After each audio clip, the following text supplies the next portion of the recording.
नमस्कार। आप सबका हार्दिक अभिनंदन है मेरे इस अगले प्रयास में और अपनी इस शिक्षण यात्रा में आप सबका सहयोग लेते हुए मैं अपनी और कुछ बातें आपके सम्मुख रखना चाहूँगी।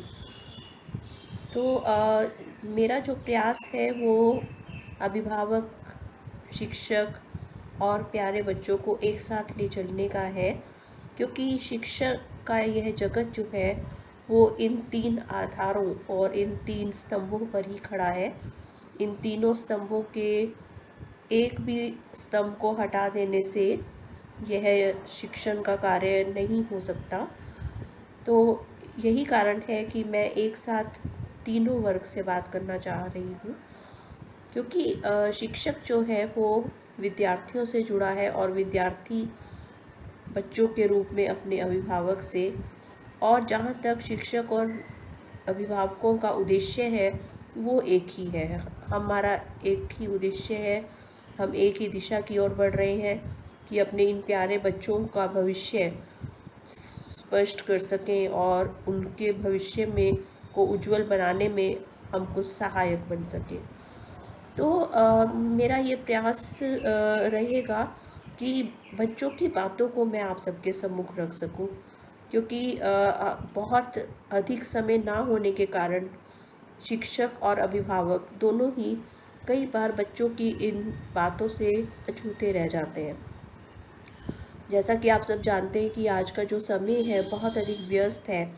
अभिभावक भी अपने अपने कार्य क्षेत्र से जुड़े हुए हैं और प्रातःकाल का समय होते ही सबको अपने अपने कार्यस्थल पर पहुंचना होता है।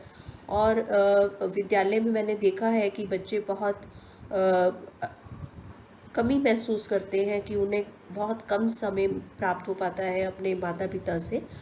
और इसी प्रकार शिक्षक के पास जब वो आते हैं विद्यालय में, तो वहाँ भी वो एक समय की कमी का अनुभव करते हैं, क्योंकि हम सब जानते हैं कि विद्यालय में समूह के रूप में कार्य किया जाता है। कक्षा में भी बच्चे समूह में होते हैं, तो कई बच्चे बहुत अधिक संवेदनशील होने के कारण ऐसा अनुभव करते हैं कि उन्हें समय नहीं मिल पा रहा है, ना तो अभिभावकों से और ना ही शिक्षक से।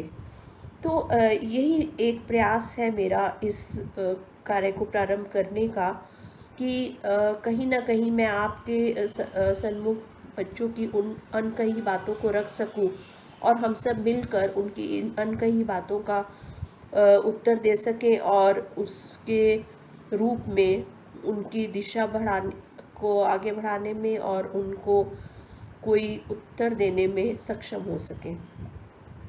हो सकता है आपके और हमारे इन सामूहिक प्रयासों से हमारे ये बच्चे इस दिशा में अग्रसर हो और अपने इन कुछ प्रश्नों का उत्तर ले पाएँ।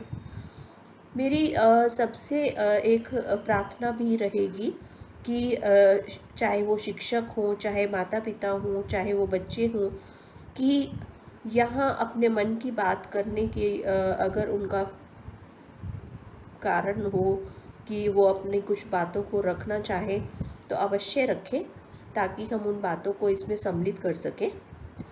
आज की इस वीडियो को थोड़ा सा और आगे ले जाते हुए मैं अपने एक निजी अनुभव से आपको स्पर्श करना चाहूँगी कि मैं बच्चों की कुछ अनकही बातों की ओर जो इशारा कर रही हूँ वो क्या है।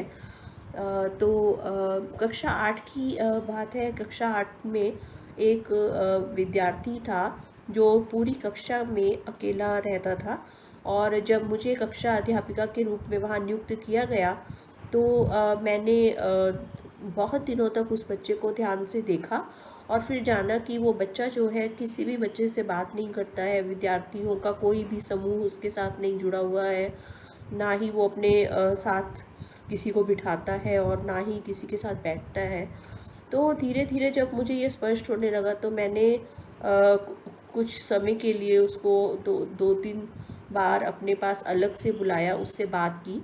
लेकिन प्रारंभ में तो वो चुप रहा, कुछ कहा नहीं। लेकिन जब उसने देखा कि मैं रोज़ ही उससे इसी बारे में बात कर रही हूँ, तो उसने मुझे अपने मन की बात बतानी शुरू की कि किस प्रकार से वो कक्षा में सबसे अलग रहता है। बहुत सारे कारण उसने बताए, और इसका दुष्परिणाम उसके परिणाम पर भी पड़ रहा था, शिक्षा पर भी पड़ रहा था। एक बार वो अनुपस्थित था, तो उसके अनुपस्थित होने पर मैंने कक्षा के दूसरे बच्चों से इस बारे में बात की और उनसे सहयोग भी मांगा। और मुझे खुशी है कि बच्चों ने मेरी बात को समझा और मेरे इस कार्य में उन्होंने सहयोग दिया। और तब मैंने उस बच्चे को किसी और बच्चे के साथ बिठाया जो शिक्षा में अव्वल था, और दूसरी प्रतियोगिताओं में भी उसको सम्मिलित किया। धीरे धीरे वो बच्चा सबके साथ सम्मिलित हुआ और इसका परिणाम उसके शिक्षा पर इतना अच्छा आया कि हम सब दंग रह गए। उसके माता पिता बहुत प्रसन्न हुए। दूसरे विषय के जो अध्यापक थे वो भी आश्चर्यचकित थे बच्चे में आए हुए इस बदलाव को देखकर। और ये बदलाव केवल मुझे उस बच्चे ने ही बताया कि जब मैंने उससे अकेले में बात की तो उसका आत्मविश्वास, मनोबल कुछ बढ़ा। और उसने जब बच्चों से बात की, संपर्क में आया, तो उसे लगा कि उसको भी सभी लोग चाहते हैं, बच्चे उसके साथ रहना चाहते हैं, और बच्चों ने उसके कार्य में भी सहयोग दिया, जिसके कारण वो अपनी उस मनोदशा से बाहर आ सका। तो कहने का अभिप्राय ये है कि मेरे बहुत ही सामान्य से प्रयास से एक बच्चे का जीवन परिवर्तित हुआ, जिसे देखकर मुझे बहुत खुशी हुई। और मुझे विश्वास है कि कोई भी शिक्षक अगर मेरी जगह होता तो वो यही करता और उसे वैसे ही खुशी का एहसास होता। तो मैं चाहती हूँ कि ये खुशी का एहसास सभी में फैले और सभी शिक्षक इस एहसास से जुड़े। तो आप समझ गए होंगे कि मैं किस मनोभावना से आप सबके सामने अपने विचार प्रस्तुत कर रही हूँ। और एक अभी घटना ने मुझे कुछ